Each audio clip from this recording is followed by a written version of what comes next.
Terompah ini bisa menjadi petunjuk untuk melacak orang sakti yang sedang kita cari. Betul. Besok kumpulkan seluruh Demang dan Punggawa Kadipaten. Dan tanyakan tentang terompah ini di Mas Pusponegoro. Sendiko Kanjeng. Assalamualaikum. Waalaikumsalam. Ada apa, Gendowor? Mohon bicara 4 mata Kanjeng. Penting.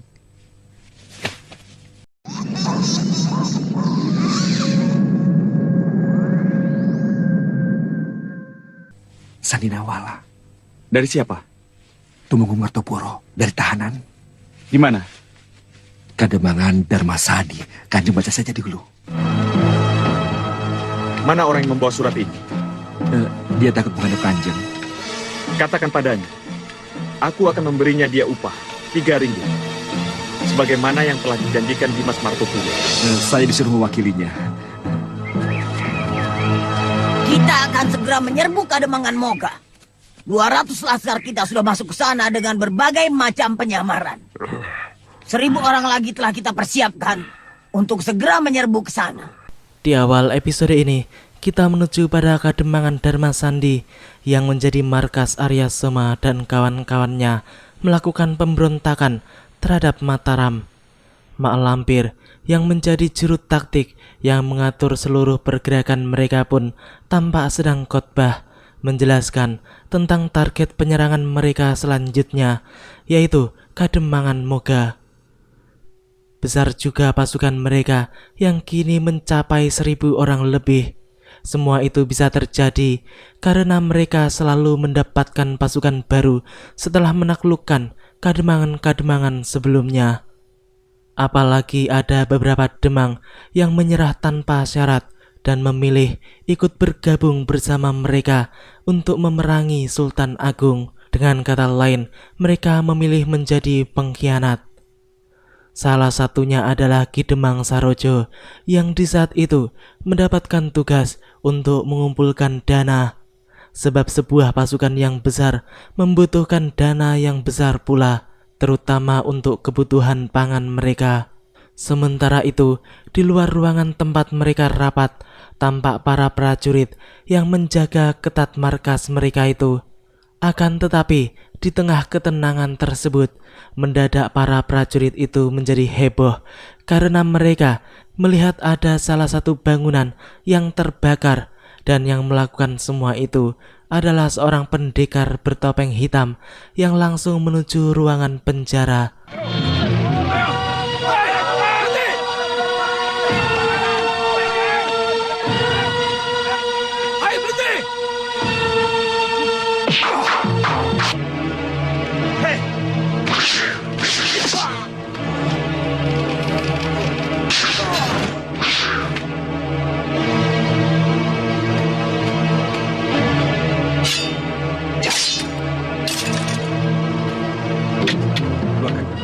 Siapa kamu? Utusan Gusti Pangeran.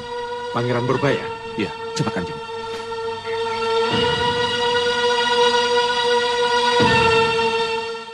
Ya, ini merupakan kali pertama topeng hitam atau Gendowor muncul untuk mengamalkan ilmu yang selama ini dipelajarinya dari kitab Somala di jalan kebenaran.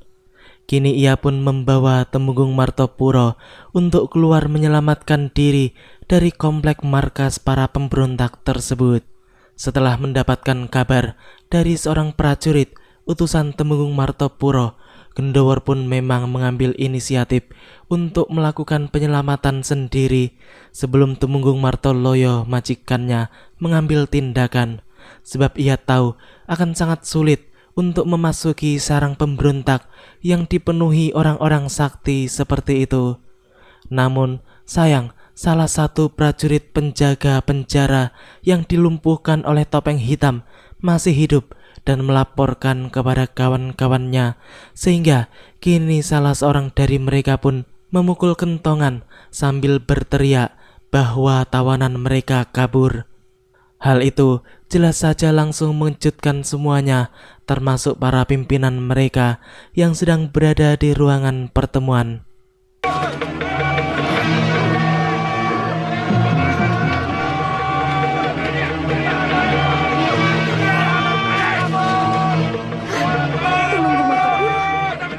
Kenapa Tumenggung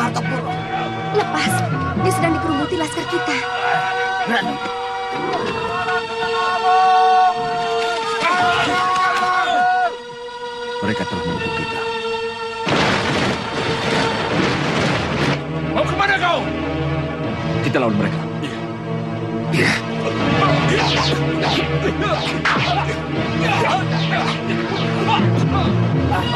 Ayo, cepat tangkap orang bertopeng hitam itu.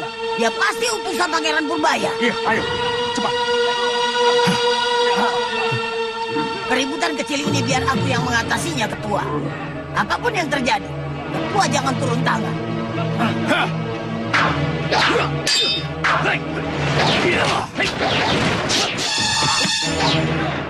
Ya, tidak ada pilihan lain. Kini mau tidak mau, topeng hitam dan Temenggung Martopuro yang telah terkepung itu pun harus menghadapi puluhan prajurit yang menyerang mereka berdua. Sedangkan para pimpinan laskar yang berada di dalam bersama dengan Mak Lampir kini juga sudah ikut turun tangan memimpin penyergapan atas perintah Arya Soma. Topeng hitam dan Temenggung Martopuro pun mencoba untuk menghancurkan kepungan para prajurit tersebut.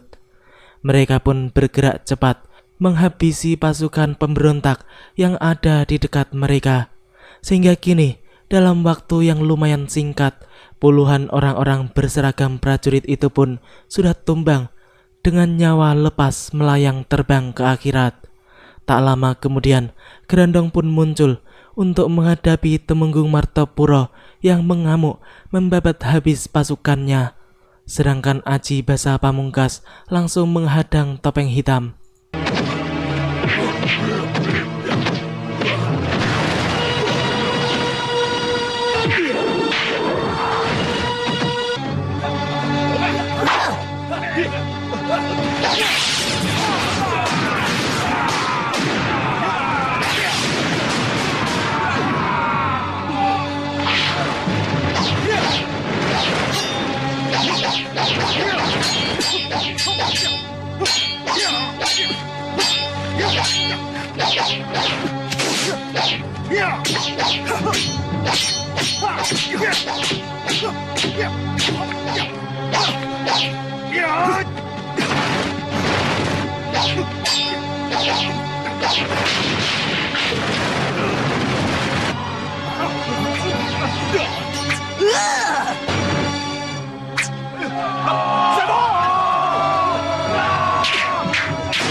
Kurang ajar. Apa mereka bisa mengejar? Sepertinya tidak. Alhamdulillah, kita lepas dari lubang jarum. Siapa Andika? Sebut saja topeng hitam. Aku sangat berterima kasih dan aku akan memberikan hadiah yang besar buat kamu. Betul Kanjeng mau memberi hadiah? Aku bukan pembohong. Apa yang ingin Andika minta? Beras dan uang. Baik, aku akan berikan 10 dacin beras dan duit 100 ringgit. Bagaimana? Kau senang? Temenggung Martopuro pun menyanggupi untuk memberikan beras dan uang kepada penolongnya itu. Akan tetapi, Gendowor pun meminta beras dan uang yang merupakan hadiah baginya itu untuk dibagi-bagikan saja kepada fakir miskin yang membutuhkan. Sang Temenggung pun dimintanya untuk mengatakan bahwa bantuan tersebut adalah bantuan dari topeng hitam, pendekar pembela kebenaran. Merasa telah menyelesaikan misinya, topeng hitam itu pun kemudian langsung terbang menghilang dari tempat tersebut. Setelah ia menitipkan salam untuk Temenggung Martoloyo kepada Temenggung yang telah ditolongnya itu. Temenggung Martopuro pun kini hanya bisa terkagum-kagum, takjub melihat kepergian topeng hitam yang begitu luar biasa. Sebab ia tahu hanya orang berilmu sangat tinggi dan sempurna yang bisa melakukan gerakan cepat luar biasa serta terbang di pucuk-pucuk daun seperti itu.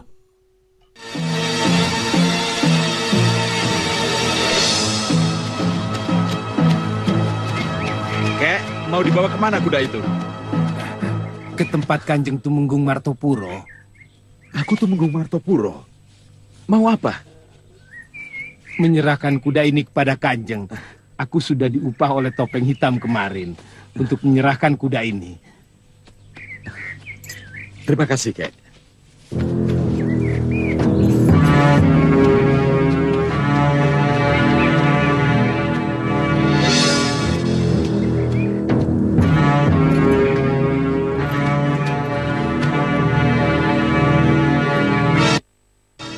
Masa menangkap 2 orang saja tidak becus?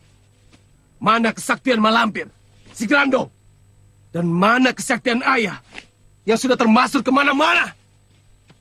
Siapa pendekar topeng hitam itu? Aku tidak tahu. Dia tidak mengenalkan dirinya. Pendekar dari mana dia? Tegal, Pekalongan, Banyumas, Jepara? Atau kiriman dari Sultan Mataram sendiri? Hah? Kami semua tidak ada yang tahu siapa dia dan dari mana asalnya. Kemunculan topeng hitam itu begitu mendadak.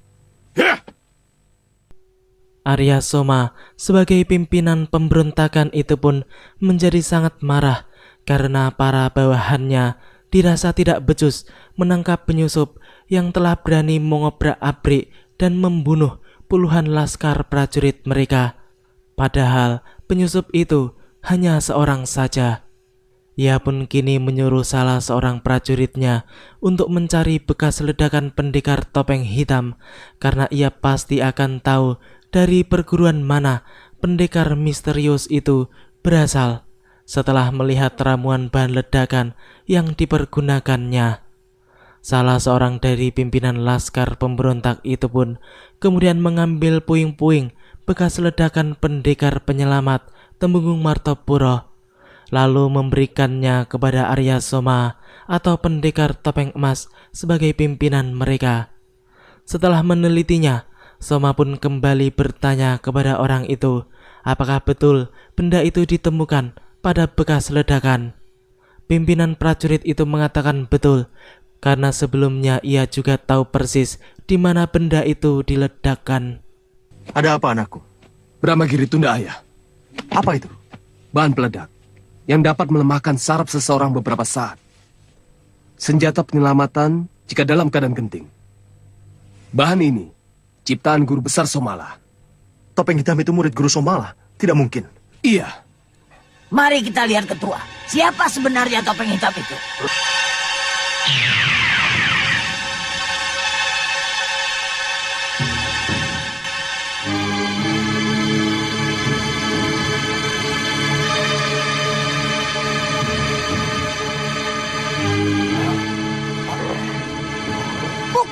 Bukan itu. Yang aku maksud, aku mau lihat topeng hitam. Ya, cepat katakan. Siapa topeng hitam itu? Maaf ketua, ini di luar dugaanku. Selama ini Pasu Benggala ini tidak pernah ngadat seperti ini. Yang sudah-sudah, dia tidak pernah bohong. Sungguh lucu, Mak Lampir pun merasa bahwa Pasu Benggala saktinya itu sedang ngadat. Padahal sebenarnya sudah benar apa yang ditampilkan oleh benda tersebut, yaitu tentang rakyat miskin yang diberi bantuan oleh topeng hitam. Sedangkan Aji Basa Pamungkas pun meminta kepadanya untuk mencobanya sekali lagi. Namun si Lampir mengatakan tidak berani, sebab kalau sampai paso saktinya itu ngambek, maka ia bisa celaka sendiri. Dan paso sakti itu tidak akan bisa disuruh-suruh lagi. Si Cikas yang sok tahu itu pun kemudian memastikan bahwa paso sakti tersebut tidak akan ngambek, dan ia memaksa Mak Lampir untuk mencobanya sekali lagi. Siapa topeng hitam itu sebenarnya?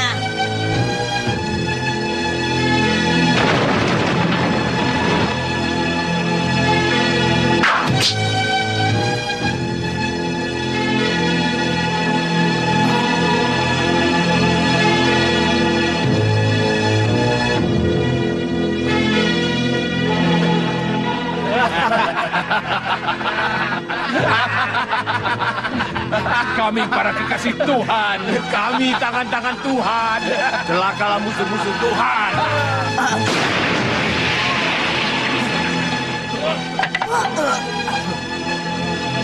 Apa aku bilang? Pasu saktiku akan hancur jika aku tekan terus. Sekarang pasu sakti sudah hancur berantakan dan tidak bisa dipakai lagi dalam waktu yang lama.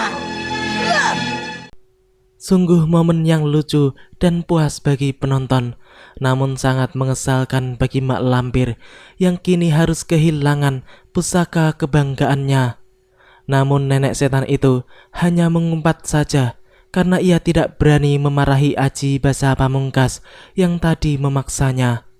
Kini kita menuju pada Temenggung Martopuro yang di saat itu telah bergabung kembali dengan Pangeran Purbaya di Kadipaten Tegal. Ia pun menceritakan tentang sepak terjang pendekar topeng hitam yang telah menyelamatkannya dari penjara. Namun sangat sulit baginya untuk mengenali siapa orang yang telah menjelma menjadi topeng hitam tersebut. Namun yang jelas sepertinya bukanlah dari kalangan petinggi Mataram. Selama ini kami sedang mencari seseorang yang selalu menatar kesaktiannya di dalam atau di sekitar kadipaten ini, Dimas. Bagaimana dengan kesaktian topeng hitam? Kesaktiannya luar biasa. Sulit dicari tandingannya. Sekali tebas, gembok putus. Lari di atas pucuk daun, itu sama juga dengan terbang. Yang aku herankan, dari mana dia tahu kuda tungganganku? Itu menunjukkan bahwa topeng hitam itu adalah orang dalam sendiri. Tentang siapa dia, itulah tugas kita untuk menyelidiki. Berarti Dimas Martoloyo harus mengumpulkan seluruh punggawa dan seluruh demang dari wilayah Kadipaten Tegal. Dan selanjutnya adalah tugas Dimas Martopuro untuk mencari tahu siapa di antara mereka yang paling mirip dengan topeng hitam. Ya, Betul. betul. Aku setuju.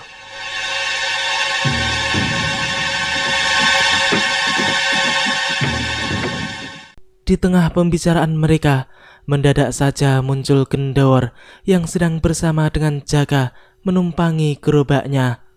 Sepertinya mereka berdua sehabis dari hutan mencari rumput segar untuk pakan kuda-kuda majikannya. Temenggung Martopuro yang melihat kemunculan Gendawar pun menjadi tersenyum penuh arti. Kemudian sang Temenggung pun meminta izin kepada Temenggung Martoloyo untuk memberikan hadiah kepada pekatik kuda itu karena telah menjadi perantara keselamatannya. Sebab suratnya ditujukan kepada pemuda tersebut dan kini ia telah selamat, sehingga ia berkesimpulan bahwa keselamatannya adalah berkat jasa Gendawar. Nyatong dawuh Kanjeng. Tidak ada dawuh. Aku hanya mau memberi sedikit hadiah sebagai tanda terima kasihku kepadamu. Terimalah ini, Gendawar. Terima kasih atas anugerah Kanjeng. Semoga Allah membalas kebaikan Kanjeng.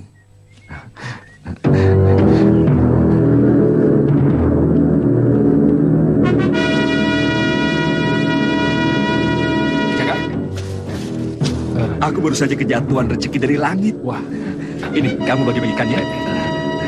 terima kasih, Wak. Ya, sudah. Iya, ya.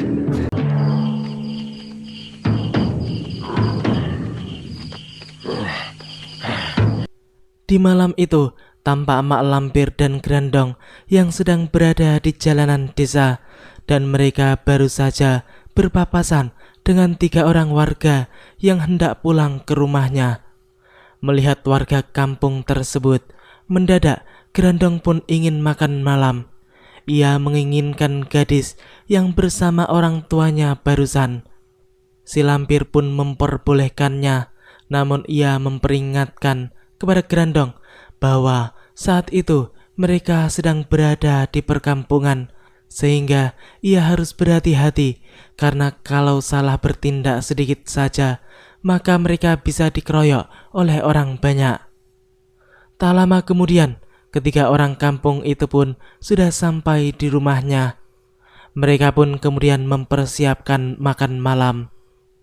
Mendadak saja putri mereka melihat ada sesosok pemuda yang sangat mirip dengan kekasihnya yang sudah lama merantau.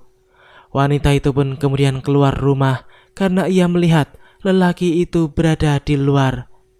Sedangkan ayah dan ibunya membiarkannya saja karena mereka merasa mungkin anaknya itu sedang kangen terhadap kekasihnya yang sudah lama sekali tidak pulang. Kang Sadi, Kapan Kakang pulang? Barusan, aku rindu banget sama kamu. Mari masuk Kakang. Temui Bapak sama Simbo. Tidak, aku mau sekarang. Kang Sadi. Kang Sadi, aku mau dibawa kemana, Kang? Turunkan aku. Kenapa aku dibawa kemari, Kang?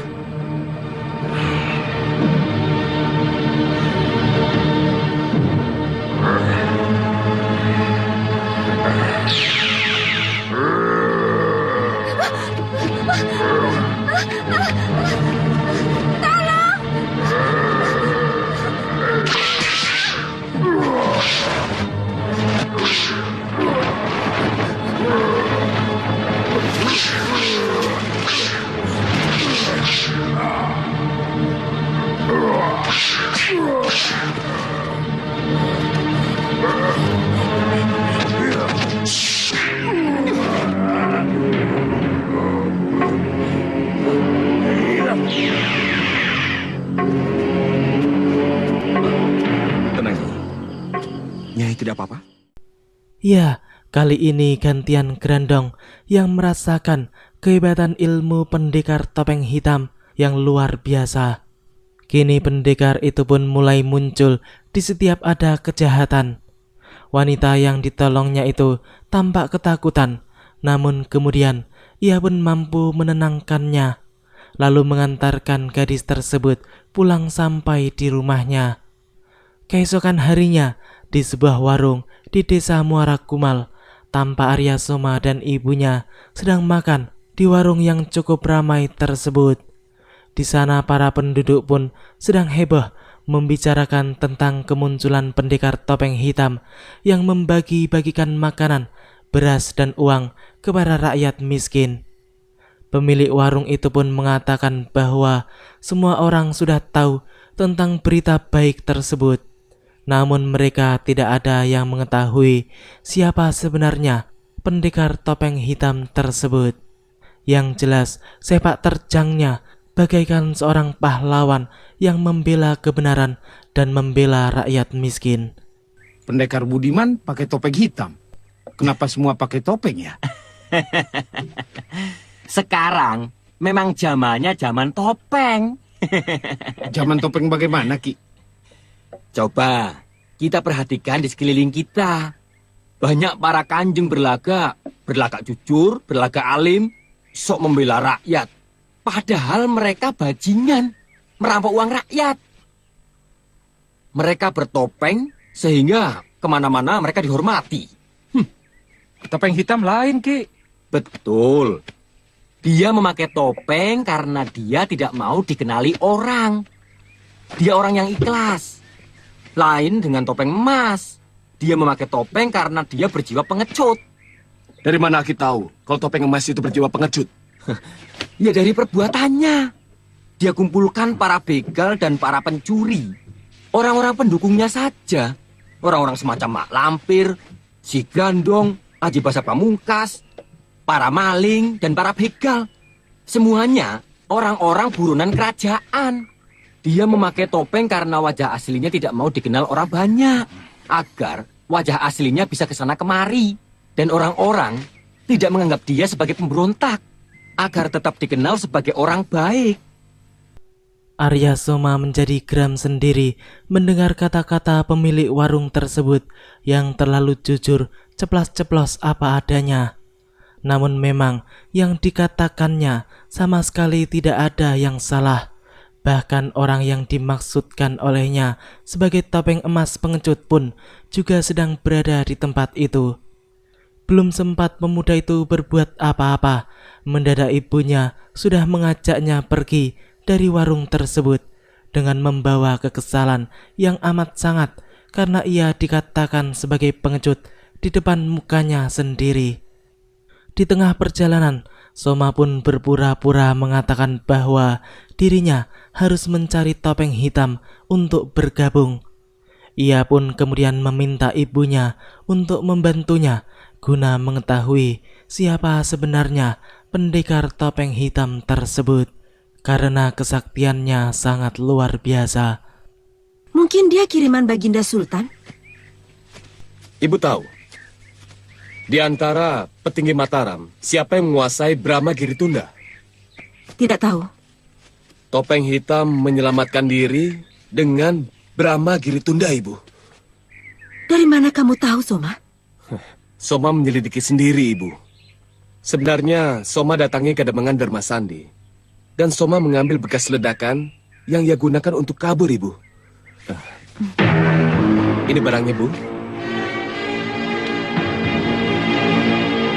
Salah atau benar dugaanku bahwa itu ramuan Brahma Giritunda, Bu?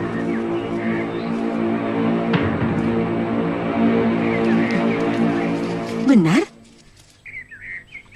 Menurut kitab Somala, Ajian Brahma Giritunda adalah ciptaan dari Guru Somala. Sekarang, apakah topeng hitam itu murid dari Guru Somala, Bu? Kemungkinan besar. Coba nanti ibu selidiki kembali. Siapakah sebenarnya topeng hitam itu? Sungguh kasihan, Nyai Parwati sudah berkali-kali dikelabui oleh Soma. Namun ia tetap tidak mudah curiga kepada anaknya itu. Padahal sudah berkali-kali juga putranya itu terbukti bersalah.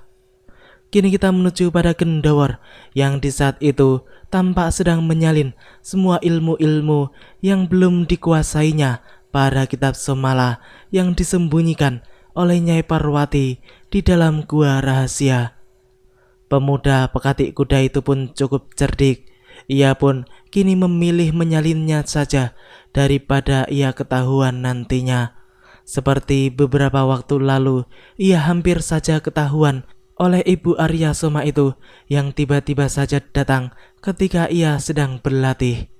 Namun beruntung, ia bisa dengan cepat mengembalikan kitab Somala ke tempatnya dan segera bersembunyi sehingga ia lolos dan tidak diketahui oleh wanita tersebut. Di sisi lain, tampak Jaka yang sedang mengetuk pintu rumah Gendawar. Tampaknya ada sesuatu yang penting yang hendak disampaikan oleh pemuda tersebut. Namun setelah mengetuk beberapa kali, tampaknya tidak ada sautan sama sekali.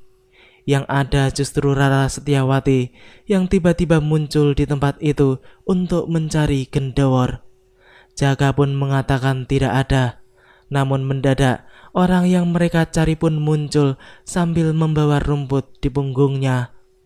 Jelas saja Gendawar baru pulang dan tidak ada di rumahnya karena pemuda itu baru saja pulang dari dalam gua tempatnya menyalin kitab Somala. Rumput kan masih banyak. Daripada tidak ada kerjaan. Sembahku Kanjeng Rara. Jangan bilang sembah. Aku dan kamu sederajat. Hebat kamu. Kanjeng Setiawati tidak mau dipanggil Kanjeng. Itu tandanya... Jangan ngaco kamu. Kanjeng Pangeran Purbaya mengadakan lomba kanuragan. Aku dan kau harus ikut. Aku tidak mau. Untuk apa memamerkan pandaian? Hadiahnya besar. Pemenang pertama 100 ringgit. Pemenang kedua 70 ringgit. Pemenang ketiga 50 ringgit. Ditambah hadiah hiburan yang menarik. Untuk pemenang pertama 3 ekor kambing. Dan pemenang kedua 2 ekor. Pemenang ketiga 1 ekor kambing. Bagaimana? Hadiahnya menggiurkan kan? Tidak, aku tidak mau ikut. Tidak bagaimana? Aku kan gurumu. Perintah guru harus diikuti.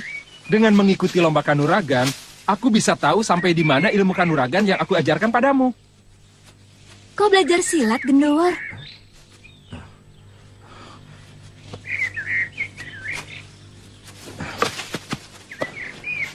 Iya, tapi aku tidak punya bakat. Sudah lama aku belajar. Tapi aku cuma bisa sedikit.